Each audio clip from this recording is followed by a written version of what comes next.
जय हिंद मित्रों, नमस्कार। आज हम लोग चर्चा करेंगे रिटेन पास होने के बाद फिजिकल कैसे होगा, आपको फिजिकल मारने के लिए क्या करना होगा और क्या करें कि फिजिकल में अनफिट ना हो, फिजिकल पास कर जाएं। तो उसकी तैयारी कैसे करेंगे और हम उसी चीज़ को शेयर करेंगे जो चीज़ हम किए हैं।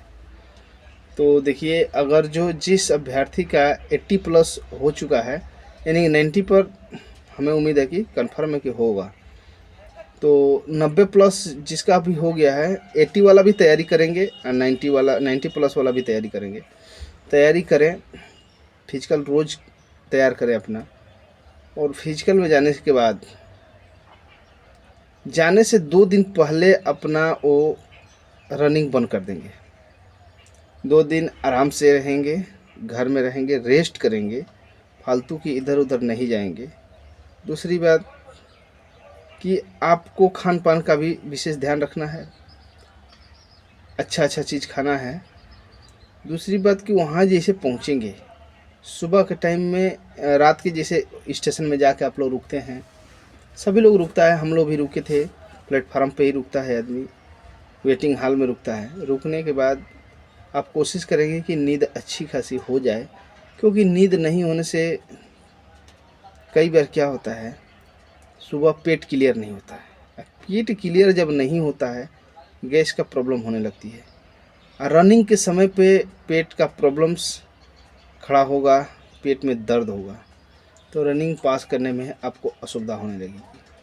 तो इसलिए खाना वही खाएंगे, सादा खाना खाएंगे, अपना अच्छा खाना खाएंगे कि मैंने सुबह के टाइम में पेट क्लियर हो जाए।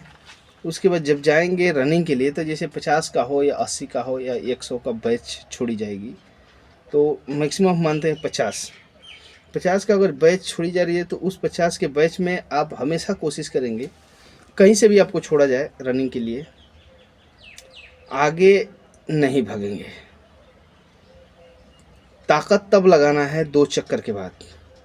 2 चक्कर नॉर्मल उन लोगों के साथ में रनिंग करना है, क्योंकि जो नौसिखुआ बोला जाता है, रनर होते हैं, वो लोग क्या करता है, फर्स्ट में ही इतना मतलब स्पीड पकड़ लेता है अपना कि 2 चक्कर के बाद उनसे खींचा नहीं जाता है। अच्छा धावक का मतलब होता है 2 चक्कर के बाद शरीर गर्म होने के बाद स्पीड बढ़े।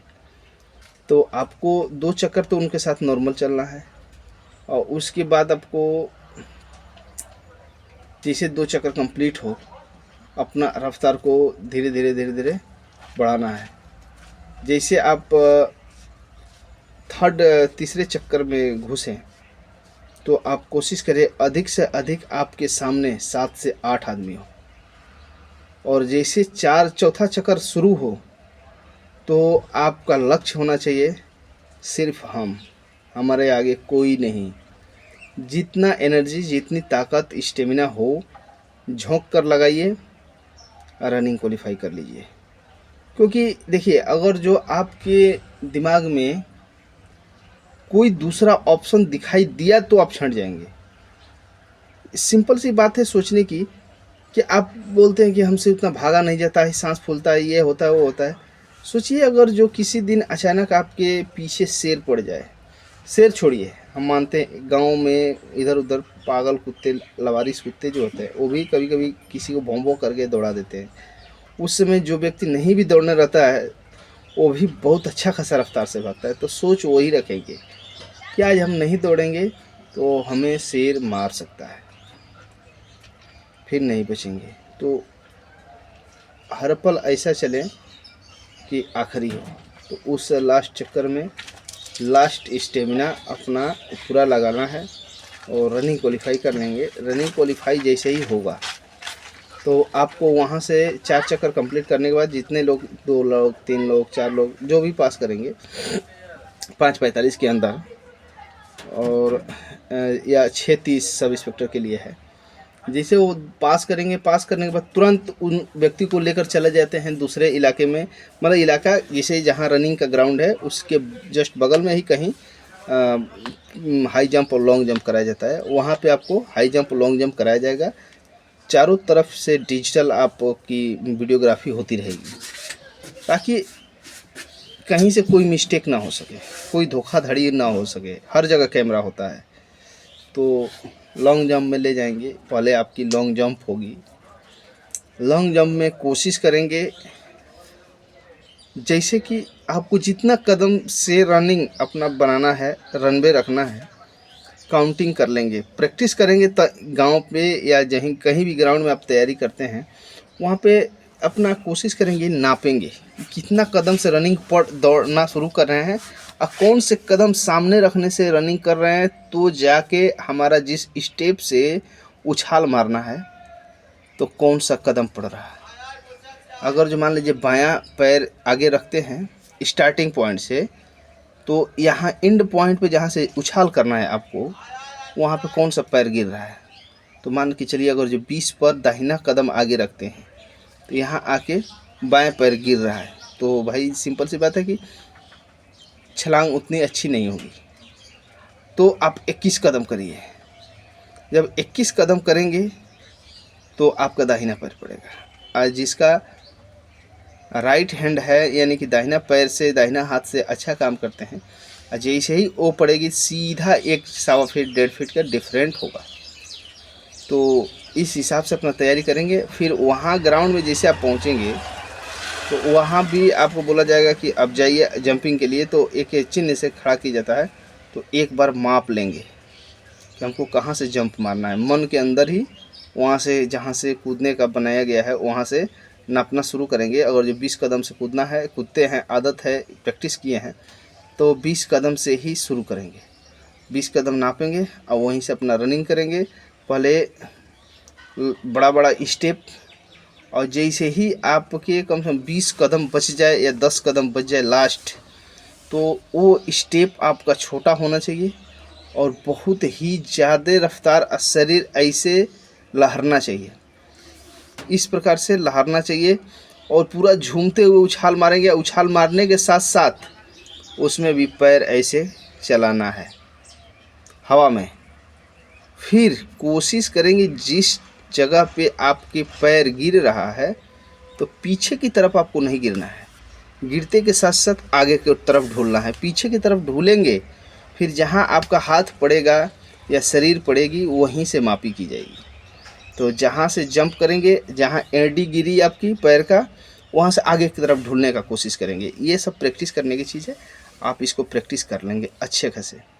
उसके बाद आपका ये हो गया। अगर जो क्वालिफाइड कर गए, 2 चांस दिया जाएगा, लॉन्ग जंप पे आपको लेकर आया जाएगा। तो लॉन्ग जंप के लिए इसमें आपकी प्रैक्टिस की चीज़ है ये भी कि आप किस तरह के तैयारी किए हुए हैं। बहुत लोग क्या करते हैं, डल्फिन मछली की जैसे उछलता है, उसमें रिस्क लगता है हमको कि अगर जो कभी हेड के भर अगर जो गिर गए तो गर्दन टूट सकती है आपकी।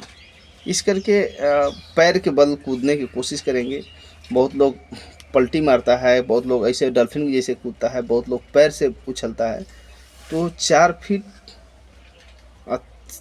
कम नहीं होता है, क्योंकि हम लोग कूदे हैं तो हम लोग जानते हैं कम नहीं होता है। उसमें भी बहुत लोग छंटता है, तो उसको अच्छे से पास करेंगे। लेकिन उसमें साइड से काट कर अगर जो जंप करते हैं फिर आपको अच्छा खासा रिजल्ट मिलेगा। तो इस तरह के तैयारी करेंगे आप। और फिर जैसे ये ख़त्म हो जाएगा तो आपको ले जाएगा चेस्ट में और हाइट पे। तो चेस्ट मपवाने से पहले, अभी तक तो नहीं कुछ खाए, लेकिन चेस्ट मपवाने से पहले अगर जो केला, अंगूर, जूस, ये क्या बोलता है, ये कोल्ड ड्रिंक्स वगैरह, चाहे जो कुछ भी खाने पीने की चीज़ लिए जाएंगे वो खा लेंगे। खाने के बाद आप अपना चेस्ट नपवाएंगे और हाइट नपवाएंगे। चेस्ट नपवाएंगे, देखिएगा बहुत सारे अभ्यर्थी क्या होता है, चेस्ट मपवाने में नॉर्मल तो ठीक होता है, फुलाने में ही छट जाते हैं। उनका कमी क्या होता है कि वो लोग अपना चेस्ट पहले से ही फुला कर मपवा लेता है। लोग बोलता है कि गलत नाप, तो गलत नापी नहीं की जाती है, नापी सही होती है। लेकिन गलती हम लोग की होती है कि पहले से ही हम अगर जो मान लीजिए फुला कर नपवा दिए 84-85 चेस्ट, तो फिर तो फुला नहीं पाइएगा। इसलिए जितना नॉर्मल से नॉर्मल रख के मापी कराइए नॉर्मल। उसके बाद जैसे ही बोला जाए आप फुलाइए, तो सांस को खींचिए, चेस्ट अप करिए, ऑटोमेटिक 6-7 सेंटीमीटर फूल जाएगा।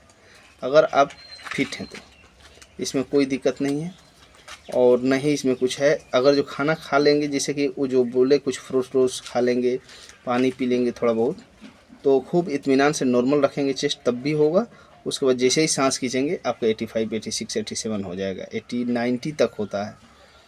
तो इस तरीके से फुलाएंगे। उसके बाद हाइट की मापी की जाएगी, वज़न का भी मापी किया जाता है, लिख लिया जाता है, उसमें से रिजेक्ट किसी को नहीं किया जाएगा। फिर आपको वहाँ से रिटर्न कर दिया जाएगा। फिर आप जाइए, वेट करिए, मेडिकल और डॉक्यूमेंट्स वेरिफिकेशन के लिए कॉल लेटर या सूचना जाएगी आपको, फिर अपना आके कराएंगे। तो दोस्तों, हमारा लक्ष्य था कि आज हम आपको फिजिकल के बारे में थोड़ा सा गाइड करेंगे और इस प्रकार की तैयारी करते रहें। जिसको जिस चीज़ में दिक्कत महसूस हो रही है या कन्फ्यूजन आ रहा है, डाउट्स हो रहे हैं, तो एक बार मैसेज करके हमको बताइएगा, हम उसके बारे में डिटेल्स ज़रूर समझाएंगे। धन्यवाद। जय हिंद।